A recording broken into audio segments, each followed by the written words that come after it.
በኮሪደር ልማት ምክንያት ሱቃችሁና ቢሮዎቹ ለፈረሰባችሁ የማይገኝ እድል እንሆ ብለናል።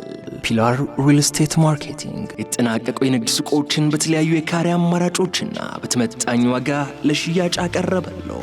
ከ15 ከ400 ካሬ ስፋት ያላቸው ሱቆች ለሱፐር ማርኬት፣ ለካፌ፣ ለሬስቶራንት፣ ለጂም፣ ለኮስሞቲክስ እና ለቢሮ የሚሆኑ ሱቆችን ለሽያጭ ማቅረባችን ስንገልጽ በታላቅ ደስታ ነው።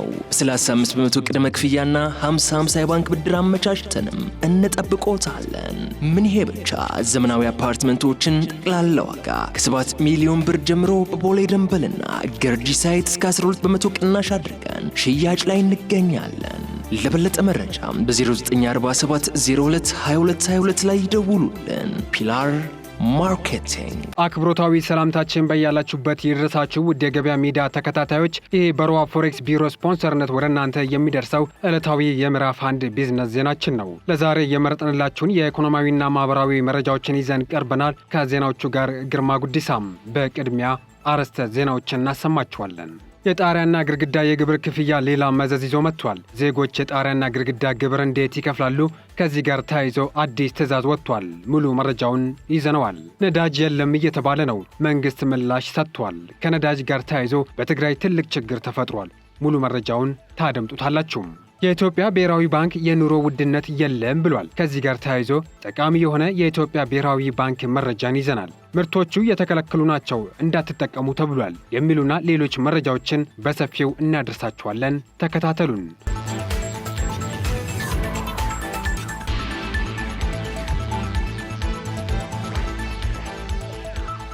ወደ ሙሉ መረጃዎች ስናልፍ በመዲናዋ ከ280 በላይ የአካል ጉዳተኞች በትራንስፖርት ችግር ምክንያት ስራቸውን ማቆማቸው ተገለጸ።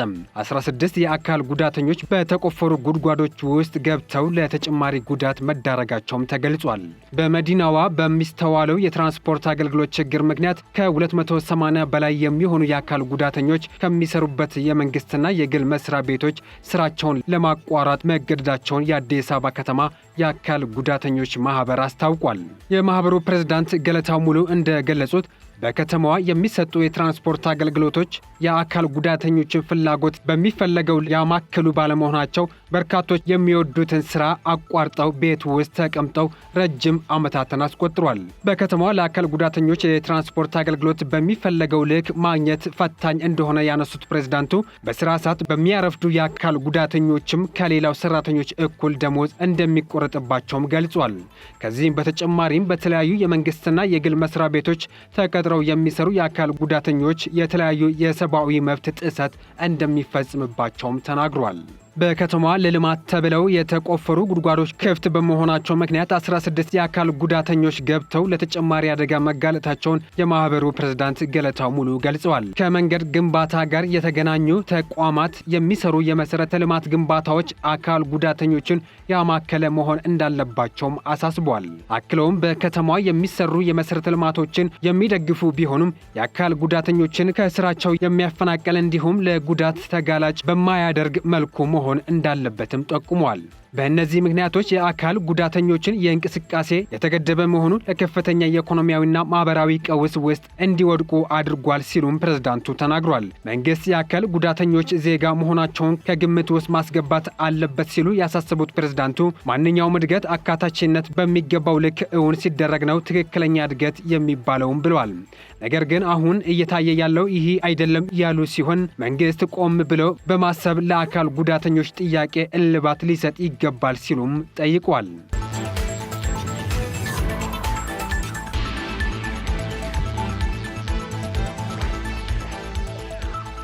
በአዲስ አበባ ከተማ አስተዳደር ስር የሚገኙ የማህበራትና የህብረት ስራ ዩኒየኖች በገበያ መረጋጋትና አቅርቦትን ለማሳደግ 1.6 ቢሊዮን ብር ተዘዋዋሪ ፈንድ ተደራሽ ማድረጉ ተገለጸም። የግብርና ምርቶችና የፍጆታ ዕቃዎችን በማቅረብ ገበያን ለማረጋጋት እየተሰራ ነውም ተብሏል። የአዲስ አበባና የአማራ ክልል ህብረት ስራ ኮሚሽኖች ገቢን ለማረጋጋት የተለያየ ጥረቶች እያደረጉ መሆኑም ተገልጿል። የአዲስ አበባ ህብረት ስራ ኮሚሽን ኮሚሽነር ወይዘሮ ልዕልት ግደይ ኮሚሽኑ በመደ በመደበኛነት የገበያ መረጋጋት ስራ ላይ እየሰራ ይገኛልም ብሏል። በተለይ ከጤፍና ስንዴ በተጨማሪም የግብርና ምርቶች እሴት ተጨምሮበት በዱቄት በዳቦና በክክ መልክ እንዲቀርብ መሰረታዊ ማህበራት ጥረት እያደረጉ መሆኑንም ተናግሯል። ኮሚሽኑ ከሌሎች ክልሎች ህብረት ስራ ኮሚሽኖች ጋር በመተባበር ጤፍ፣ ስንዴ፣ በቆሎ፣ ጥራጥሬ፣ እንስሳትና የእንስሳት ተዋጽኦ እንዲሁም የአትክልትና ፍራፍሬ አቅርቦት በተሻለ መልኩ እያከናወነ መሆኑንም ገልጸዋል። በከተማ አስተዳደሩ ስር የሚገኙ የማህበራትና የህብረት ስራ ዩኒየኖች በገበያ መረጋጋት ሂደት የሚጠበቅባቸውን እንዲወጡና የአቅርቦት አቅማቸውን ለማሳደግ 1.4 ቢሊዮን ብር ተዘዋዋሪ ፈንድ ተደራሽ ማድረጉንም ተናግሯል። በዚህም የመዲናዋ የህብረት ስራ ማህበራትና ዩኒየኖች ኑሮ ውድነትን ለመቀነስና ገበያን ከማረጋጋት አንጻር ሚናቸውን በአግባቡ እየተወጡ መሆኑን አስረድቷል። የአማራ ክልል ህብረት ስራ ባለስልጣን ኃላፊ አቶ ጌትነት አማረ በበኩላቸው በክልሉ ገበያን ለማረጋጋት አባል አርሶ አደሮች በሁለገብና መሰረታዊ ማህበራት ምርቶች እያቀረቡ መሆኑን ገልጸዋል። ምርቱን በቀጥታ ለሸማቹ ተደራሽ የማድረግ ስራ እየተከናወነ መሆኑን ጠቅሰው የማህበራቱን የፋይናንስ እጥረት ለመቅረፍ 880 ሚሊዮን ብር ለ20 ዩኒየኖች ቀርቦ የምርት ግዢ እየተካሄደ ይገኛልም ብሏል። በተጨማሪም በከተሞች አካባቢ ከባንኮችና ከማይክሮ ፋይናንስ ተቋማት ከሚያገኙት ብድር በተጨማሪም በተዘዋዋሪ ፈንድ የግብርና ምርቶች በተመጣጣኝ ዋጋ ለሸማቾች እያቀረበ መሆኑንም አስረድቷል።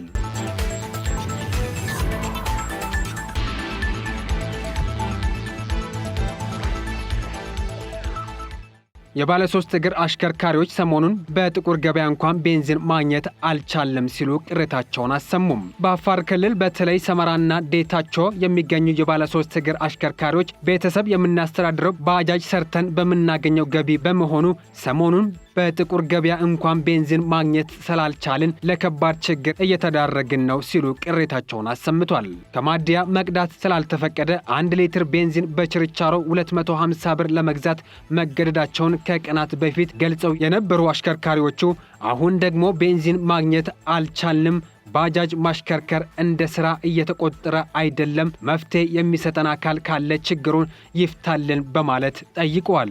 ጉዳዩን በተመለከተ የክልሉ ንግድ ቢሮም ሰመራ ሙቀት ስለሆነ ቤንዚን ማደያ ላይ መቅዳት እንደማይቻልና የነዳጅ እጥረት እንዳጋጠመው ገልጸው እንደነበረ ይታወሳል። ዳግም አሽከርካሪዎች ያቀረቡትን ቅሬታ ተከትሎ የነዳጅና ኤነርጂ ባለስልጣን ዋና ዳይሬክተር ወይዘሮ ሳህርላ አብዱላይ ምላሽ የሰጡ ሲሆን በመልሳቸውም ሙቀት ስለሆነ በጣም ጥንቃቄ ያስፈልጋል ብለዋል።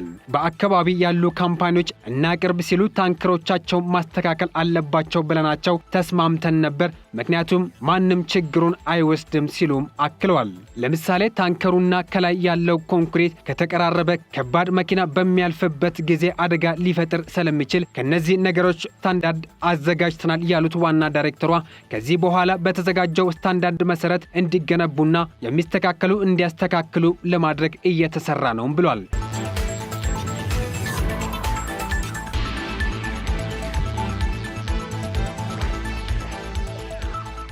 በክልሉ የትራንስፖርት ክፍያ በእጥፍ መጨመሩ ምክንያት ዜጎች ለእንግልት መጋለጣቸው ተገለጸ። በትግራይ ክልል የመሰረታዊ ምርትና የትራንስፖርት ክፍያ ዋጋ መናሩም ተሰምቷል። በትግራይ ክልል በተለያዩ አካባቢዎች መሰረታዊ የምርት ፍጆታዎችና የትራንስፖርት ክፍያ ዋጋ መናሩን የክልሉ ነዋሪዎች ገልጿል። በክልሉ ባለው የነዳጅ እጥረት ምክንያት የትራንስፖርት ታሪፍ ክፍያ በእጥፍ ጨምሯል ያሉት የክልሉ ነዋሪ በ50 ኪሎ ሜትር መንገድ ቀድሞ ከነበረው 150 ብር ወደ 300 ብር መጨመሩንም ገልጸዋል። የትራንስፖርት ክፍያ ከእጥፍ በላይ የጨመረበት ሌሎች አካባቢዎችም መኖራቸውን ጠቅሟል። ይህንን የትራንስፖርት ክፍያ ከፍለው መጓዝ የማይችሉ ነዋሪዎች ያሉ ሲሆን ከአንድ ቦታ ወደ ሌላ ስፍራ ለመንቀሳቀስ ነገሮችን አዳጋች ማድረጉንም ተናግሯል። ሌላው የክልሉ ነዋሪ አላቂ የሆኑ እንደ በርበሬ፣ ዘይትና ጤፍ ከፍተኛ መጠን ጭማሪ አሳይቷል ሲሉም ተናግሯል። በሀገር አቀፍ ደረጃ ያለው የኑሮ ውድነት የሚታወቅ ነው ያሉት ነዋሪዎቹ በክልሉ ህወሓት የገባበት ሰጣ ገባ ምርቶች እንደ ልብ እንዳይንቀሳቀሱ አድርጓልም ብሏል። እንዲሁም በመጋዘን ውስጥ ምርት የሚደብቁ ነጋዴዎች መኖራቸውን የጠቆሙ ሲሆን ያም ቢሆን ህብረተሰቡ ችግር ሊፈጠር ይችላል በሚል በስፋት እየሸመተ መሆኑን ጠቁሟል። አክሎም የነዳጅ ምርት በህገ ወጥ መንገድ እየተሸጠ መሆኑንና ይህም በትራንስፖርት ዋጋ ላይ ጭማሪ እንዲኖር ማድረጉን አንስተዋል። በአጠቃላይ በክልሉ ያለው የጸጥታ ስጋት ለነጋዴው ምቹ ሁኔታን ፈጥሯል ሲሉም ነዋሪዎቹ ገልጸዋል።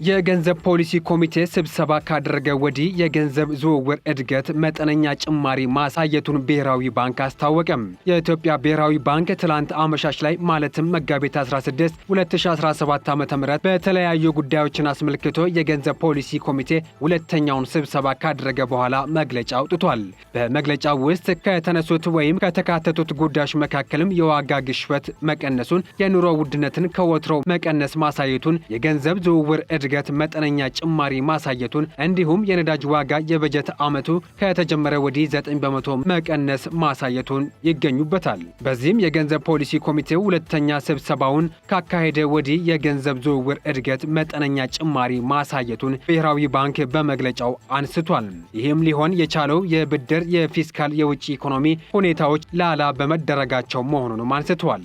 እንዲሁም እስከ ጥር ወር 2017 ድረስ በኢኮኖሚ ውስጥ የሚዘዋወረው የጠቅላላ ገንዘብ አቅርቦት የ22.8 በመቶ፣ መሠረታዊ ገንዘብ ደግሞ በ42.0 በመቶ ዓመታዊ እድገት አሳይቷል ያለው የብሔራዊ ባንክ መግለጫ የሀገር ውስጥ የብድር እንዲሁም በ19.8 በመቶ ጨምሯል ብሏል። መሠረታዊ ገንዘብ ፈጣን እድገት ሊያሳይ የቻለው የኢትዮጵያ ብሔራዊ ባንክ ከወርቅ ሽያጭ ጋር በተያያዘ ከፍተኛ የውጭ ምንዛሬ ክምችት በመያዙና ተመጣጣኝ የሀገር ውስጥ ገንዘብ ወደ ባንክ ስርዓት እንዲገቡ በማድረጉ መሆኑንም በመግለጫው አክሏል። በተጨማሪም የገንዘብ ፖሊሲ ኮሚቴ ግምገማና የውሳኔ ሐሳብ ያስተላለፈ ሲሆን እስካሁን የታየው የዋጋ ግሽበት የመቀነስ ጥረት አበራታች ቢሆንም የዋጋ ግሽበት አሁንም ቢሆን ከተጠበቀው በላይና በመካከለኛው ጊዜ ከሚደርስበት ከነጠላ አሃዝ ግብ ከፍ ያለ መሆኑን ኮሚቴው ተረድቷል። በዚህም የዋጋ ግሽበት ትርጉም ባለው መልኩ እስኪቀንስ ድረስ አሁን ባለው የገንዘብ ፖሊሲ አቋም ተገቢ በመሆኑ ሊቀጥል እንደሚገባ ኮሚቴው ስምምነት ላይ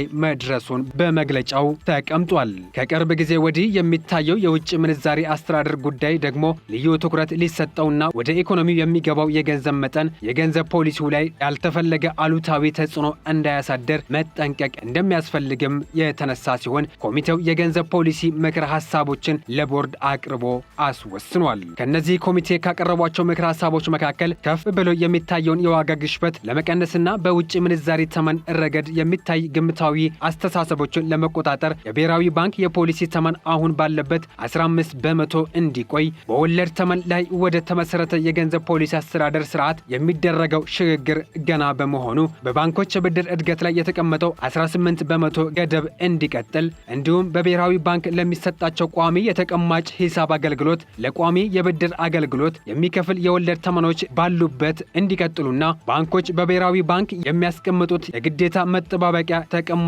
ሂሳብ በነበረበት እንዲቆይ ወስኗል የሚሉት ምክረ ሐሳቦችና ውሳኔዎች በመግለጫዎች ተካተውበታል።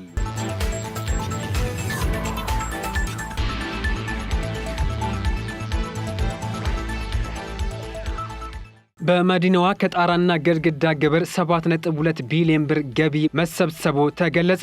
በአዲስ አበባ ከተማ ከጣሪያና ግድግዳ ግብር 7.2 ቢሊዮን ብር ገቢ መሰብሰብ መቻሉ የከተማ አስተዳደር ገቢዎች ቢሮ አስታውቋል።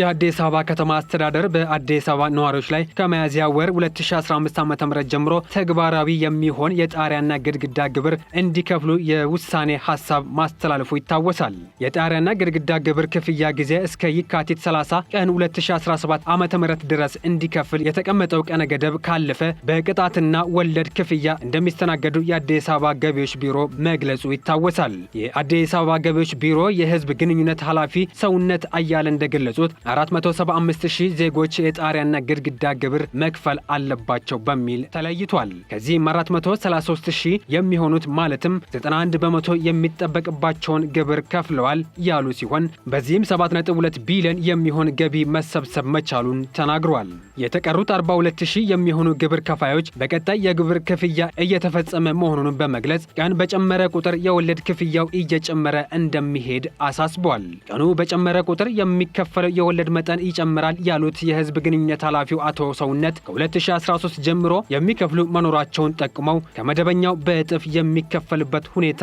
መኖሩንም አብራርተዋል። የጣሪያና ግድግዳ ግብር በተመለከተ በበርካቶች ዘንድ ቅሬታ ፈጥሮ የቆየ መሆኑ ይታወሳል። ለዚህ ጥያቄ ምላሽ የሰጡት የአዲስ አበባ ከተማ አስተዳደር ከንቲባ አዳነች አቤቤ የጣሪያና ግድግዳ ግብር አከፋፈል ቀድሞ የነበረ ነው ያሉ ሲሆን የጣሪያና ግድግዳ ግብር አትሰብስቡ ብሎ የከለከለን የለም ሲሉም ምላሽ መስጠታቸው አይዘነጋም።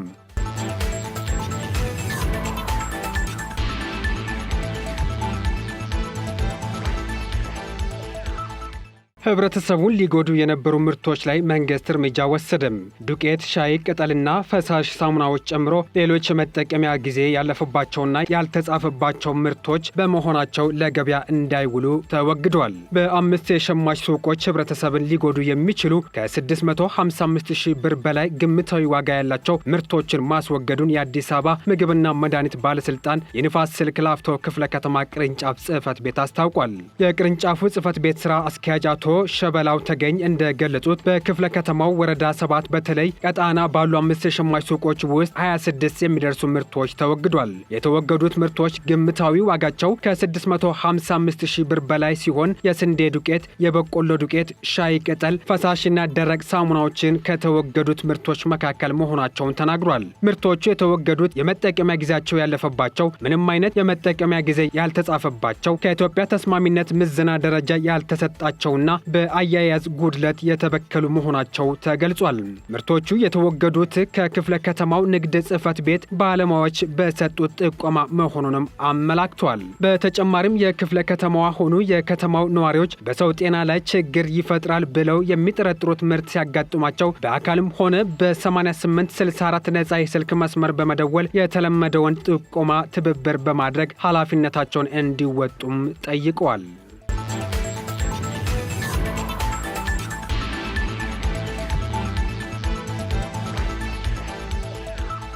የሮሃ ፎሬክስ ቢሮ የዕለቱ የውጭ ምንዛሬ ተመን ስናልፍ አንድ የአሜሪካን ዶላር 148 ብር እየተገዛ በ150 ብር ከ96 ሳንቲም በመሸጥ ላይ ይገኛል። አንድ ፓውንድ ስታርሊንግ በ176 ብር እየተገዛ በ179 ብር ከ52 ሳንቲም በመሸጥ ላይ ይገኛል። አንድ ዩሮ ደግሞ በ153 ብር እየተገዛ በ156 ብር ከ06 ሳንቲም በመሸጥ ላይ ይገኛል። አንድ ስዊስ ፍራንክ ደግሞ በ156 ብር እየተገዛ በ159 ከ12 ሳንቲም በመሸጥ ላይ ይገኛል።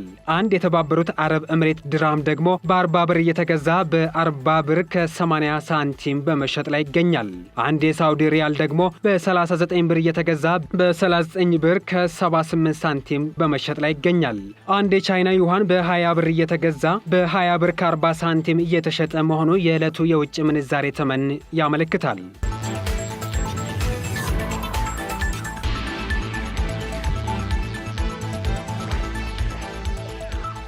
የተወደዳችሁ የገበያ ሚዲያ ቤተሰቦቻችን በምዕራፍ 1 ዜና ወጃችን የያዝናቸው የገበያ ሚዲያ ቢዝነስ ዜናዎቻችን እነዚህን ይመስሉ ነበር። ትኩስና አዳዲስ የቢዝነስ ዜናዎች እንዲደርሳችሁ የገበያ ሚዲያ የዩቲዩብ ቻናልና ሌሎች ማህበራዊ ሚዲያ ገጾቻችን ሰብስክራይብ፣ ላይክ፣ ሼር እና ኮሜንት እንድታደርጉ በአክብሮት እንጠይቃለን። መልካም ጊዜን ተመኘን። ሰላም። በኮሪደር ልማት ምክንያት ሱቃችሁና ቢሮዎቹ ለፈረሰባችሁ የማይገኝ እድል እንሆ ብለናል። ፒላር ሪል ስቴት ማርኬቲንግ የተጠናቀቁ የንግድ ሱቆችን በተለያዩ የካሬ አማራጮችና በተመጣጣኝ ዋጋ ለሽያጭ አቀረበለው። ከ15 ከ400 ካሬ ስፋት ያላቸው ሱቆች ለሱፐር ማርኬት፣ ለካፌ፣ ለሬስቶራንት፣ ለጂም፣ ለኮስሞቲክስ እና ለቢሮ የሚሆኑ ሱቆችን ለሽያጭ ማቅረባችን ስንገልጽ በታላቅ ደስታ ነው። 35 በመቶ ቅድመ ክፍያና 50 የባንክ ብድር አመቻችተንም እንጠብቆታለን። ምን ይሄ ብቻ! ዘመናዊ አፓርትመንቶችን ጠቅላላ ዋጋ ከ7 ሚሊዮን ብር ጀምሮ በቦሌ ደንበልና ገርጂ ሳይት እስከ 12 በመቶ ቅናሽ አድርገን ሽያጭ ላይ እንገኛለን። ለበለጠ መረጃ በ0947 02 22 22 ላይ ይደውሉልን። ፒላር ማርኬቲንግ